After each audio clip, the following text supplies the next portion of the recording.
Hey guys, I'm Chuck Brown with Dirty Chuck Brown Customs.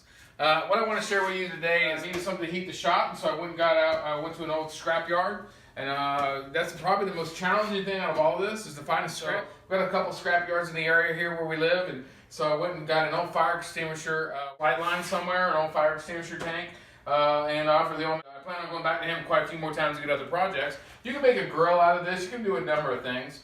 But I wanted to do I wanted to shop heaters. Winter's coming along, and I'm working in the shop. Last year was pretty cold, even though we're here in Alabama, still kind of cold for us. So I wanted to have something to warm up the shop.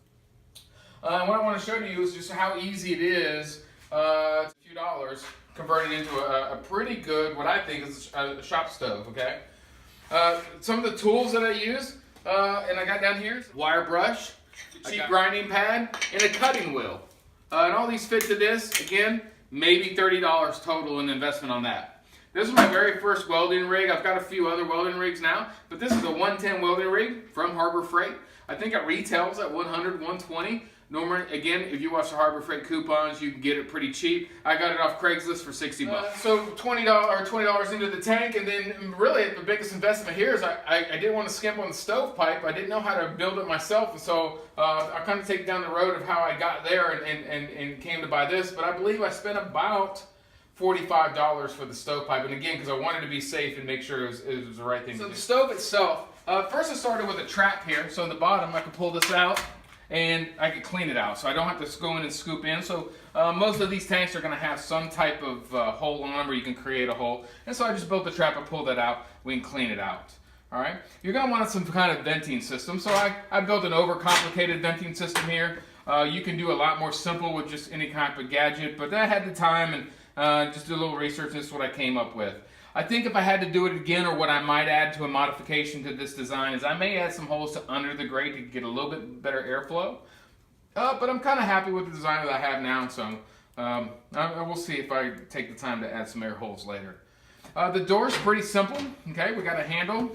This is from, I happen to have some scrap laying around. You don't have to use something like this, but it's helpful for the heat. This was off of a welding hammer that I had.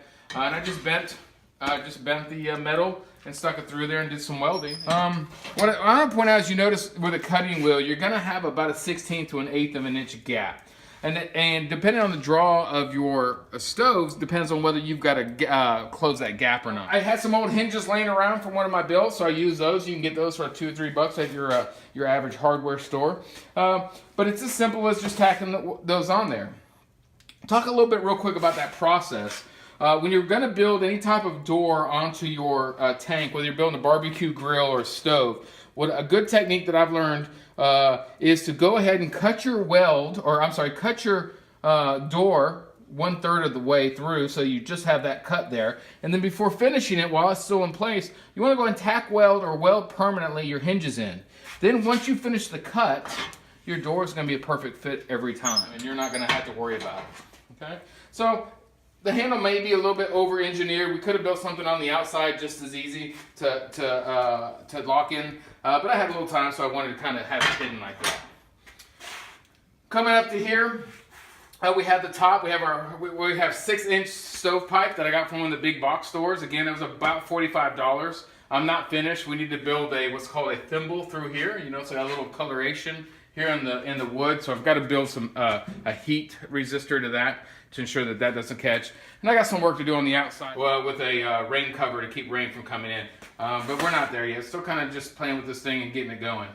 We've got our flue or our dampener right here to kind of slow it down or speed up the burning process, so you can use a conjunction. I'm not going to go into great detail with that, because that's really going to depend on a lot of factors. How cold it is, how hot your fire is, I've learned, how big your stove is, and what kind of stovepipe you're running.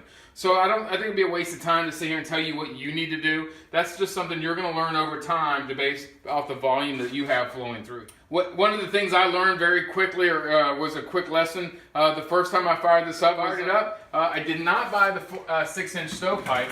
I had elected to go down to the local hardware store and get 4-inch vent pipe. As you go through any type of project, sometimes you have some failures. One, it's galvanized. You want to be careful of that. You'll get what's called zinc poison. So I had to open up the whole garage and clear it out. The whole thing was smoky.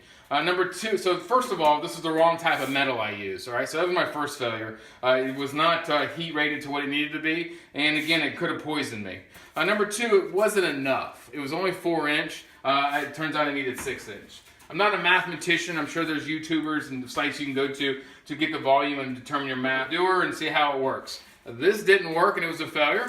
I went back and I went with what was reliable, and I feel a lot more. Again, it matched what I needed, and so it worked out for me.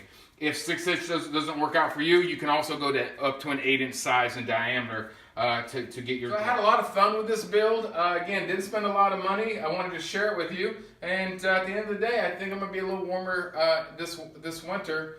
So I think it was well worth it. Thanks a lot.